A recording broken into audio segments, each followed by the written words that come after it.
Okay, Isaiah chapter 4. Somebody read chapter 4. It's real short. On that day, 7 women will seize one man, saying, "We will eat our own bread and provide our own clothing. Just let us be called by your name. Take away our disgrace." On that day, the branch of the Lord will be beautiful and glorious, and the fruit of the land will be the pride and glory of Israel's survivors. Whoever remains in Zion and whoever is left in Jerusalem will be called holy, all in Jerusalem who are destined to live. When the Lord has washed away the filth of the daughters of Zion and cleansed the blood guilt from the heart of Jerusalem by a spirit of judgment and a spirit of burning, then the Lord will create a cloud of smoke by day and a glowing flame of fire by night over the entire site of Mount Zion and over its assemblies. For there will be a canopy over all the glory, and there will be a booth for shade from the heat by day and a refuge and shelter from storm and rain. Okay. All right, verse 1 of chapter 4 belongs at the end of chapter 3. It's a poem all the way through that Isaiah wrote, and it's in poetic form. And why they put it in chapter 4, nobody can explain. 16 commentaries, and every one of them say the same thing. It should have been left with chapter 3. Okay. So, what's going on there? They say 7 women grab hold of one man, and they say, just tell everybody we're married to you, and we'll buy our own stuff. You don't have to feed us. You don't have to take care of us in any way. Just give us your name. What's going on? They didn't want to be alone. They didn't want to be disgraced. Right.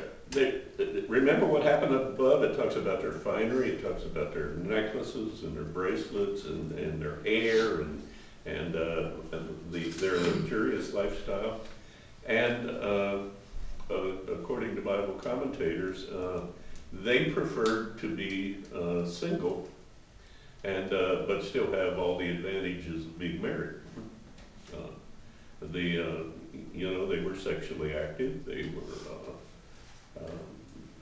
It kind of reminded me, when I read about it, it kind of reminded me of our welfare system today, where there's an advantage to not being married.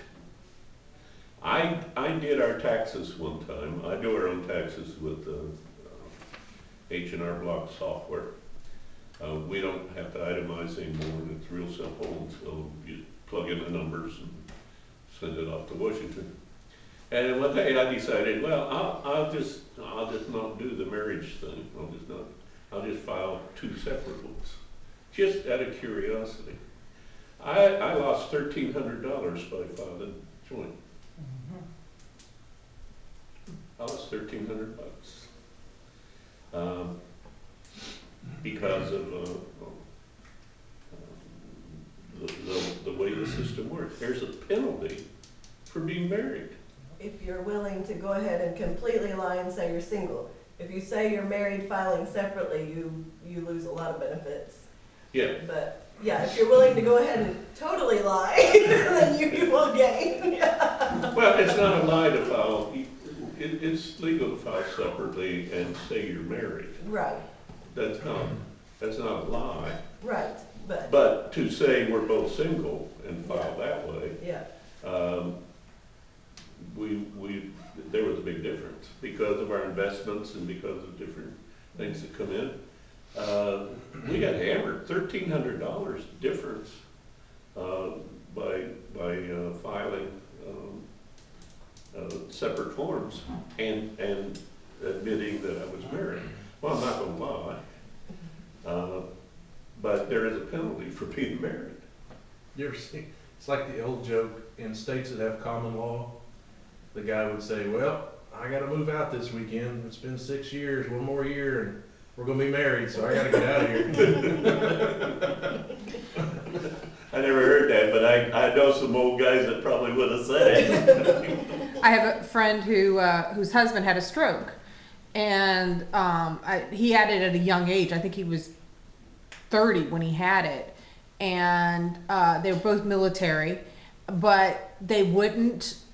The military and everything wouldn't cover because they made too much money together. So she had to divorce him in order to get benefits for him, because I mean otherwise he wouldn't have gotten the care he needed for everything. Yeah, that happened to my next door neighbor too, across the road from me. They had to get divorced so they could get benefits. They're still together, still live together, but they had to get divorced. Yeah. I've known situations like that. And it gets worse when you file for Social Security. Paid into it your whole life, and then if you're married, you've got all these penalties. I don't, you can't get into the program to see how the mathematics works on it. But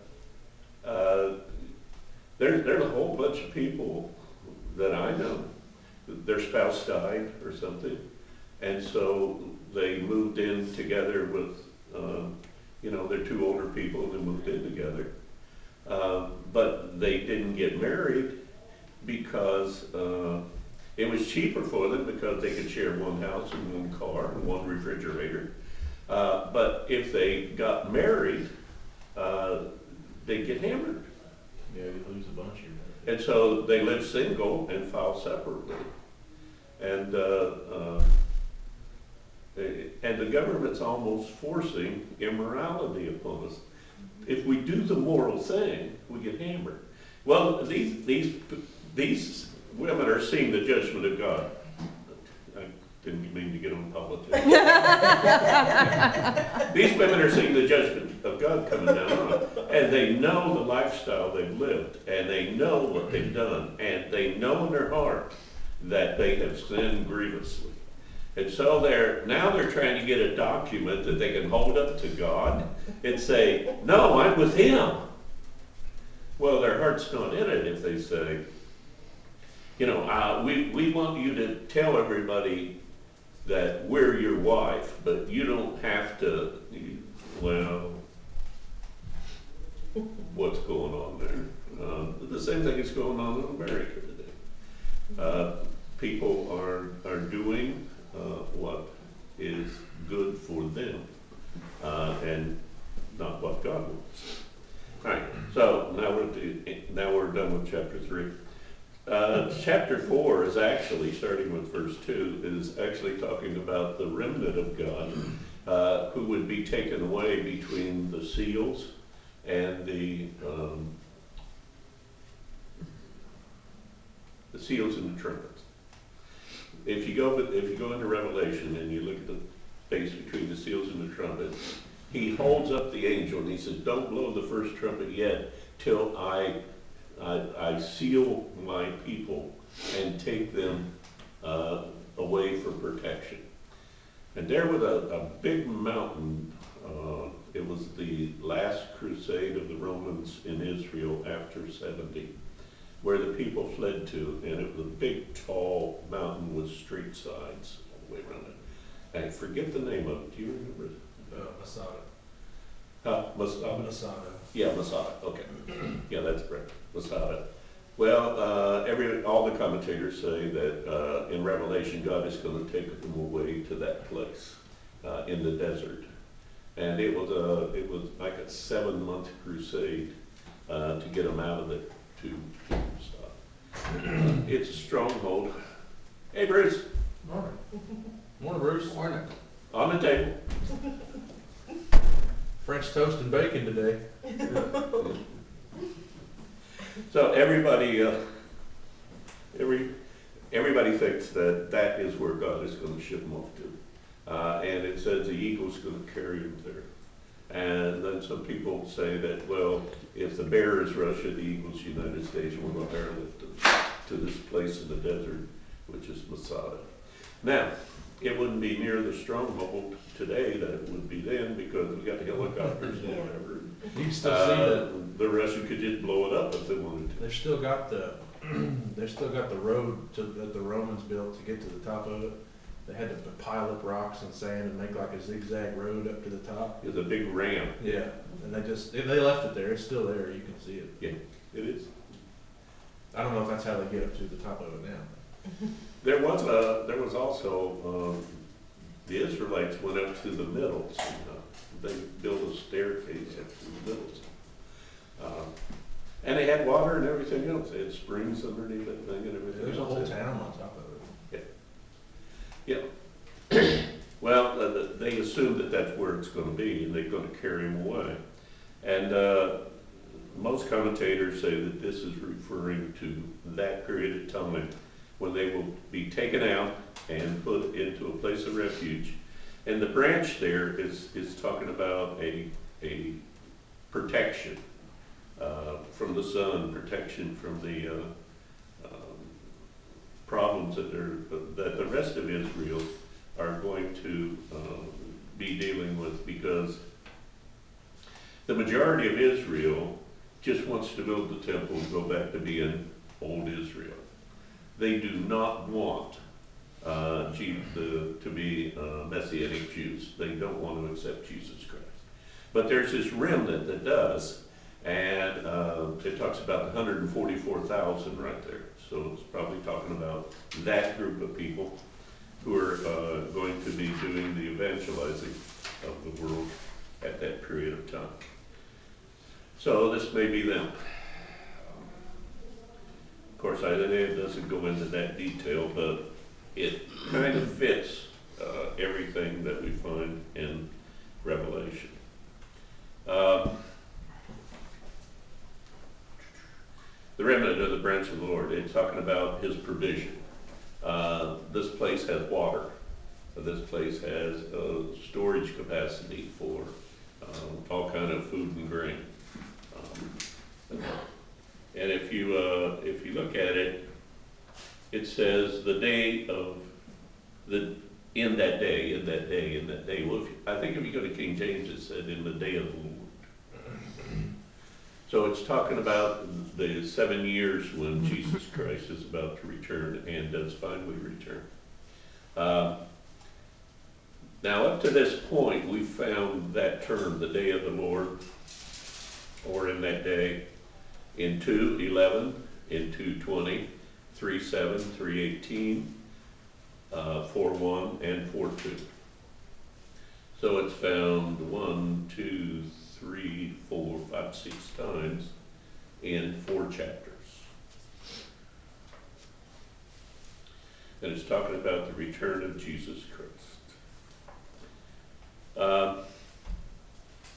And it's talking about the after the Battle of Armageddon. This is after the Battle of Armageddon, when those Jews are brought back to Jerusalem, and the New Jerusalem comes down, and Jesus Christ takes his place on the throne.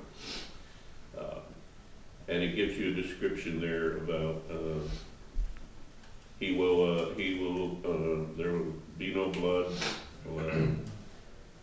He'll be judging with a spirit of fire. Mount Zion and over those who assemble the cloud, they'll be protected by day with smoke, and by night with a flaming fire. What's that remind you of? Exodus. The Exodus. Moses' Exodus.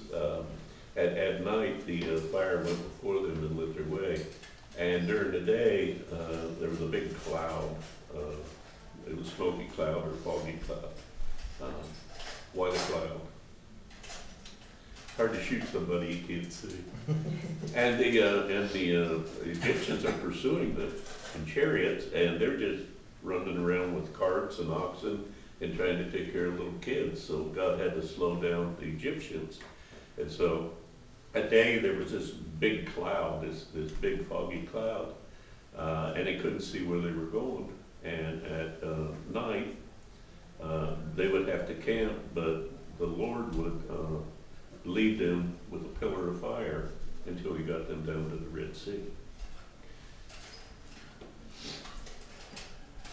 So this is almost everything in the Old Testament is a foretelling of something in the New Testament. It's an example or a type of something that's going to happen later. Any questions on 4? Okay, 5. Let's go, 1 through 4.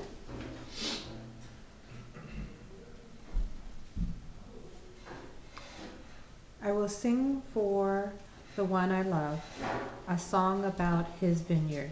My loved one had a vineyard on a fertile hillside. He dug it up and cleared it of stones and planted it with the choicest vines.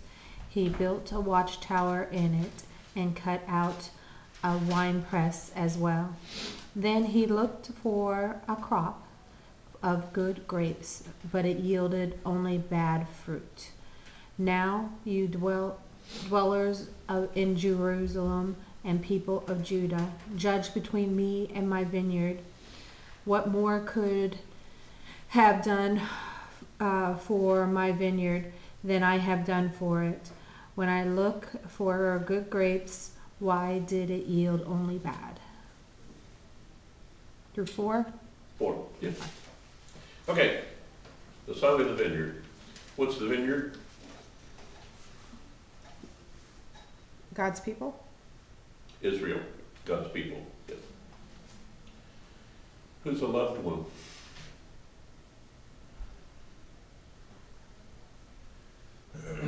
Jesus? Hmm? Jesus? Is it? Or Jesus? Is Jesus. Jesus. Remember, Jesus is the creator. Remember when we looked at all those verses? It said, in the beginning, God created the heavens and the earth. And then we looked at John chapter 1, verse 1, and 1 Corinthians, and we looked at a dozen different verses, and they all said that Jesus Christ was the one that God the Father put in charge of the creation. And he is, why did God do that?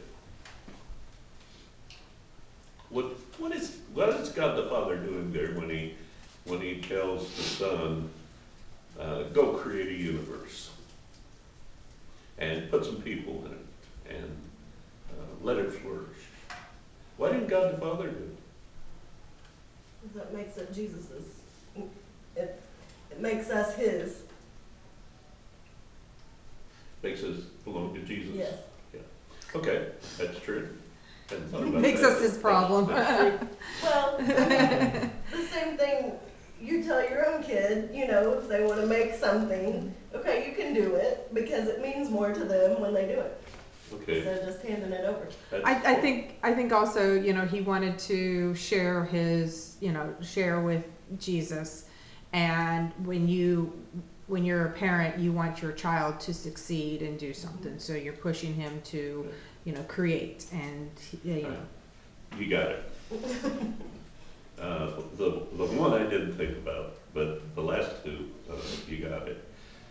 He was having his son create a place where he could be in charge, where he could be the king, where he could be in authority. Just like Don said, we want our children to grow up and go to school and get an education and be successful. We want them to do better than we did. We want things for them that we couldn't give them and that we didn't have. I'm looking at the world today and the snowflakes and whatever, and I'm beginning to wonder, we haven't overdone that a little bit. I remember when I was postmaster and I had to hire somebody, I was praying there'd be a 40-year-old in the package, because I didn't want to hire a teenager. No, I wanted somebody who wanted to work. And the first question in teenager, well, how much vacation do I get? Do I have to work on Saturday? Yeah. So I'm so proud of Danielle because she, they've had people sick off of work, and her and Michael have been covering everybody's shifts and doing double shifts and everything else. And I said, I'm proud of you guys, because you don't see that too No, often, and not their very. bosses Well, is that's on the surprised. parents. You taught them how to work. You taught them a work ethic. And not only did you teach them that, you showed them that. I mean, how many pigs have we butchered this year because of Steve? I mean, we couldn't have got them. We couldn't have found them. We needed a place to do it, and a 1,400-pound cow. And a lot of people got blessed, but you don't find too many people lining up and saying, hey, let's do it at my house, and I'll work for a week to get it ready. Well, your kids were watching, and your kids saw that, and you taught them well. And you need to know that. You did a good job. Now, there's going to be a period of that time when they're going to do things you would rather they did them a different way. But the Bible says that if we bring them up the way that they should go, they'll not depart from it except for possibly a short season. Well, hang on. Mine was in similar circumstances, and then it all seemed to be about the kids. As soon as they started having kids, they got to go to church every Sunday. They got to do this. They got to do that, and it all seemed to be about the kids. As soon as they had kids, all of a sudden they got this sense of responsibility that they didn't seem to have for themselves, but they did have for their kids. So the kids seem to make a difference. Right. Who's the singer? God the Father. No.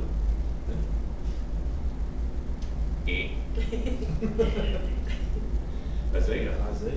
Isaiah's writing the song, and he's the singer. This is Isaiah's Song of the Vineyard. Okay? And the vineyard is Israel. Okay, it says down there in verse 4.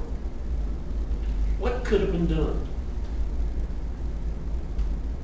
What could Jesus have done better to have made Israel successful?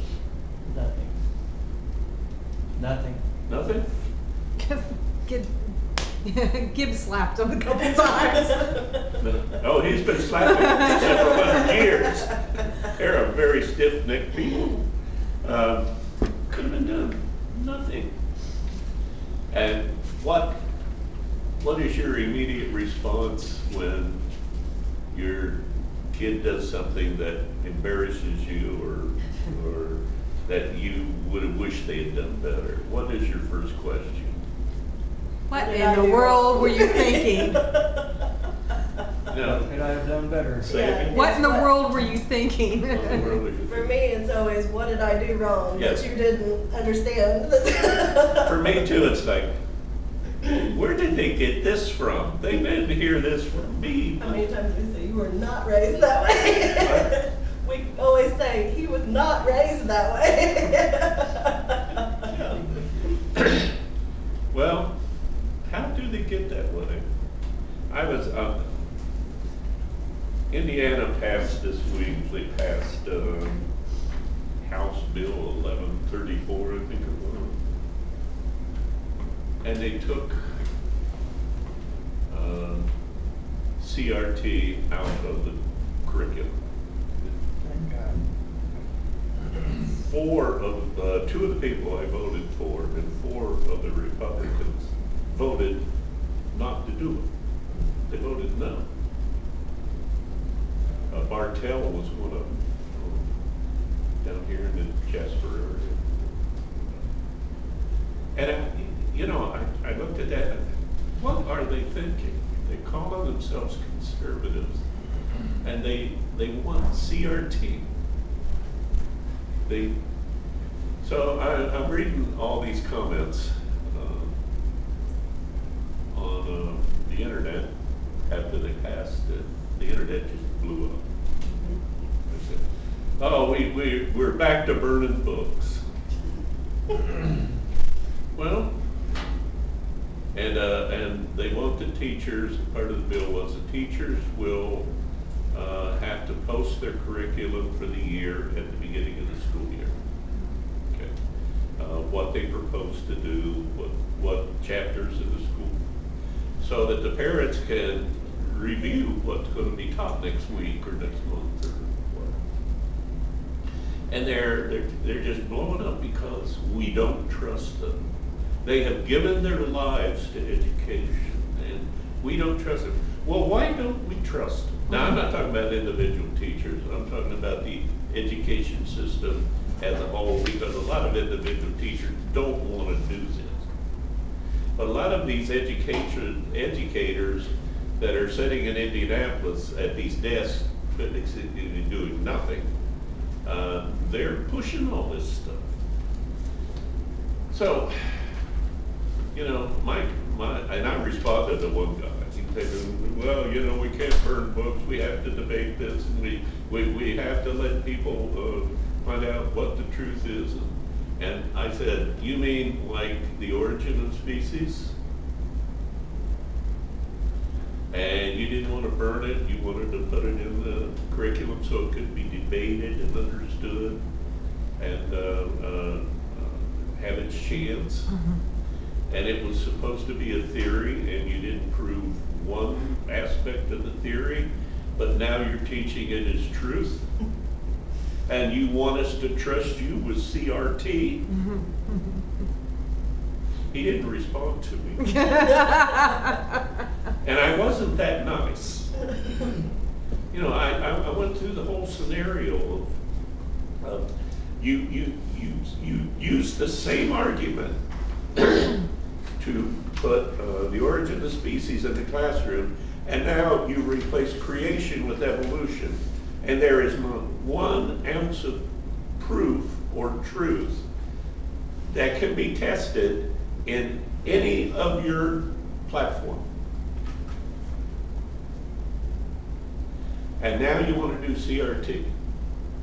Well, you know, everybody says, well, you know, it's not going to. My daughter, my 4 grandkids are now at Bethesda Baptist Elementary School, because last summer, at the end of last summer, just before they were getting ready to go back to school, my daughter got a questionnaire for each child, wanting to know what pronoun that she wanted them to be referred to as. She was supposed to interview her kids and say, do you want to be a boy or a girl? Do you want to be a he or a she?